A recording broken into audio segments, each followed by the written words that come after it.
Olá pessoal, eu sou Lily Angel. No meu primeiro editorial eu falei sobre como usar a sensualidade no processo criativo e eu recebi vários comentários e vários pedidos de vocês para a gente aprofundar nesse assunto. Agora então eu quero falar um pouco mais sobre Eros e nós vamos também falar sobre o amor no processo criativo. Então fica aí com a gente, acompanhe o nosso canal que vai ter muita coisa bacana para a gente conversar.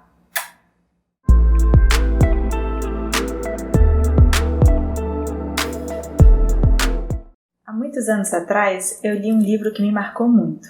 Foi O Banquete, de Platão. Lá, os convidados desse banquete resolvem discursar para definir o que é o amor. Vocês podem imaginar que não é uma definição muito fácil. Um caso curioso que me lembra esse fato de eu estar lendo lá no meu ensino médio, né, toda interessada, levava esse livro para lá e para cá, foi uma vez que um menino fez um comentário falando assim, mulheres bonitas não leem Platão? E eu fiquei ofendida com isso, porque como assim, né? Eu não posso gostar de ler pelo fato dele me considerar bonita e essas coisas todas. Eu acho que uma das coisas que a gente precisa fazer é tirar esse estereótipo de que as mulheres bonitas não podem ser inteligentes, ou que as mulheres bonitas e inteligentes, elas têm que se diminuir de alguma forma. Nesse livro, vamos voltar aqui, né, para o tema. Nesse livro, eles começam então primeiro falando sobre Eros. Eu acho que esse foi um dos primeiros momentos que eu tive contato com esse arquétipo. E quem relata essa definição do que é Eros foi recebido por uma sacerdotisa chamada Diotima. Ela fala que Eros, ele é filho do recurso e da pobreza. E por causa dessa característica, Eros tem uma ausência, ele é como um desejo que anseia por aquilo que nos falta. Eles também falam da natureza humana, eles querem definir então a nossa natureza humana e justificar com isso por que a gente anseia por aquilo que nos falta. Então eles falam que no início de tudo nós éramos ser duplos. Então, a gente tinha seres que eram masculinos, a gente tinha seres que eram femininos e seres que eram masculinos, femininos. Esses últimos seriam os andrógenos, né? Em algum momento nós fomos separados e por causa dessa separação nós ficamos ansiando por encontrar a nossa outra metade. Aqueles que por acaso conseguirem se reencontrar, eles terão a sorte de encontrar uma felicidade que a gente nem imagina como é que seria.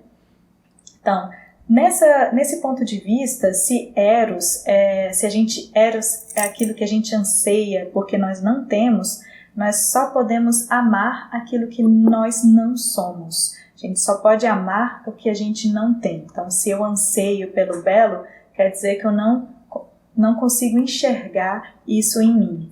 Ou, por exemplo, se eu anseio por aquilo que é bom, eu não enxergo o bom em mim. Existe uma ausência do bom em mim. E se eu amo a mim mesma, eu amo o que eu não sou. Tudo isso é muito interessante para a gente perceber as diferentes formas que o Eros já foram abordadas, né, durante a nossa história. Joseph Campbell também fala que Diotima era provavelmente uma sacerdotisa que era versada não só nas artes da filosofia, nas artes do amor e também nas artes, a música, a poesia, a dança. E eu acho muito interessante essa referência, porque muitas vezes a gente fica buscando referências de mulheres fantásticas na nossa história e tá aí um exemplo que a gente pode ressaltar aqui. Eu vejo, por exemplo, que Eros, na minha percepção, ele é como uma chama. Então, da mesma forma que a gente tem o Eros como o Cupido, filho de Afrodite, uma criança alada, algo bem angelical, a gente tem esse Eros descrito em Platão, que ele parece mais um andarilho, mais um mendigo, um peregrino, se veste com uma capa, não tem, riqueza nas suas vestimentas, ele dorme em qualquer lugar. Também tem um Eros que veio do caos, né, que surgiu das forças caóticas. Então, quando eu percebo essas diferentes criações, as diferentes gêneses de Eros, eu penso que Eros é como uma chama, como um ser que não é propriamente mortal nem imortal, mas que ele renasce a cada momento. Da mesma forma que acontece na nossa vida, né? Tem momentos em que a gente está com o Eros lá em cima e tem momentos que o Eros tende a cair, a baixar. E depois ele renasce e renasce. Mas a vida é uma coisa que persiste, né? Então, por mais que passemos por dificuldades, que passemos por provações, em algum momento a gente reencontra uma esperança, né? Quero falar um pouquinho sobre essa ideia de que o Eros veio do próprio caos, como se esse impulso erótico viesse de um lugar divino. Eu acho isso lindo, maravilhoso, porque durante muitos anos da nossa história ficaram colocando Eros e o erótico como algo pecaminoso, e eu não vejo dessa forma. Eu vejo Eros muito como é tratado nessas civilizações mais antigas, como uma força que agrega. Em todas as formas de vida a gente pode perceber esse conteúdo, esse Eros, porque as forças semelhantes elas se atraem de alguma forma. E assim, Eros, ele anima a natureza, Eros, ele aproxima, ele une, ele mistura, e por causa dessas uniões dá variabilidade às espécies, cria mais coisa, multiplica. Então, toda a vida pulsa em Eros, ou amor, ou em união, né? E essa afinidade universal, ela é tão poderosa que nesse livro do banquete eles falam que não existiria Deus mais poderoso, porque todos estão sujeitos a Eros. E é aí que acontece um momento interessante, que é quando surge o anti-Eros, que seria justamente a antítese de tudo que Eros é. Então, o caos, ele tem todas as forças de forma desordenada. Quando surge Eros, existe então uma certa ordem, né? Então os semelhantes se atraem, as espécies elas vão procriando de acordo com a sua semelhança genética e tudo mais. E aí quando surge anti-Eros, surge para dar um equilíbrio nessa polaridade. Anti-Eros é tudo que Eros não é, a ausência de Eros. Ele desagrega, ele vai desunir, ele vai gerar, por exemplo, a antipatia, a aversão. Enquanto a gente tem Eros aqui, a gente tem anti-Eros do outro lado, porém eu encaro essas duas forças também como complementares. Ao mesmo tempo que a gente precisa muitas vezes unir, também precisamos segregar ou separar, principalmente para nosso entendimento, né? Senão fica tudo misturado. A gente às vezes precisa desse sistema mais cartesianos para entender, isso é A, isso é B, isso é C e etc. Então essas polaridades elas evitariam que a natureza entrasse no caos novamente.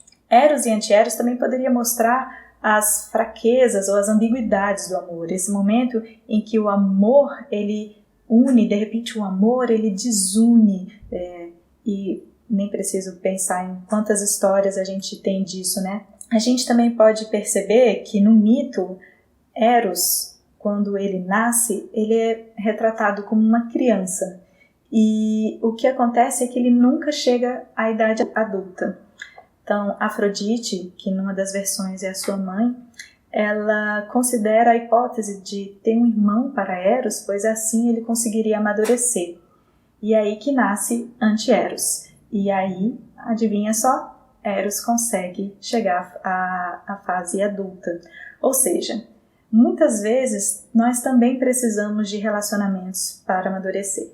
E eu não estou nem falando só de relacionamento amoroso, eu estou falando de todos os relacionamentos. Relacionamentos no trabalho, relacionamentos familiares, relacionamentos com amizades. O outro, a outra face, a outra pessoa, ela é o espelho mais sincero para que a gente possa muitas vezes perceber as nossas sombras, as nossas faltas e com isso amadurecer, com isso evoluir. Então, eu acho esse mito, assim, fantástico. Existem nesses mitos essas duas coisas que me fascinam. A ideia de que Eros é uma chama, que a gente precisa tomar consciência daquilo que nos dá tesão, daquilo que nos dá vontade, e como que isso ajuda, por exemplo, a gente ajustar a nossa rota para ir em direção àquilo que a gente quer. Então, se determinada atividade, determinado trabalho, determinado relacionamento me dá tesão, me motiva, me enche de alegria, de amor, de Eros, ótimo, estou no caminho certo, continua, né?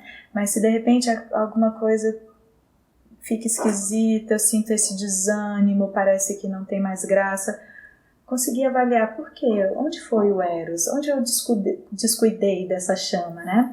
E ali cuidar disso em todos os momentos, colocar o combustível necessário, ou às vezes limpar os excessos, que muitas vezes a gente está tão empolgado com Eros que a gente enche a nossa vida de coisas para fazer e daqui a pouco ficamos esgotados, não temos tempo para descansar, e aí também a nossa energia se consome pelo próprio Eros, né? Então, perceber esse equilíbrio eu acho muito interessante, que é Eros e anti-Eros, o equilíbrio. Senão a chama se consome no próprio combustível. Perceber, então, o equilíbrio dessas polaridades também é uma coisa importante. E a importância também de nos relacionarmos, de vermos a cada encontro com o outro uma possibilidade de amadurecimento, uma possibilidade de olharmos para a gente mesmo, perceber o que precisamos melhorar e ter a disposição de mudar. É bem interessante também perceber que nada é 100% aquilo que a gente acredita, nada é 100% mal, nada é 100% ruim. Então, quando a gente, por exemplo, encontra uma pessoa e gera aquela antipatia, digamos que seja um anti-Eros agindo, a gente também encarar isso como um sinal de, ok, não preciso insistir nisso, não preciso me forçar a ser a boazinha demais, domesticada demais. Em alguns momentos é importante a gente perceber que as polaridades, elas não são bom e ruim. Muitas vezes elas são, na verdade, um espectro de cores, onde a gente vai percebendo ali essas graduações e ali a gente vai se orientando para a gente perceber o que nos faz bem, o que nos atrai e o que não nos atrai. E para você que está curtindo o meu trabalho, lembre-se de se tornar também um apoiador. Lá nesse canal, a gente pode curtir tudo e ficar mais íntimo sem censura, como a arte deve ser.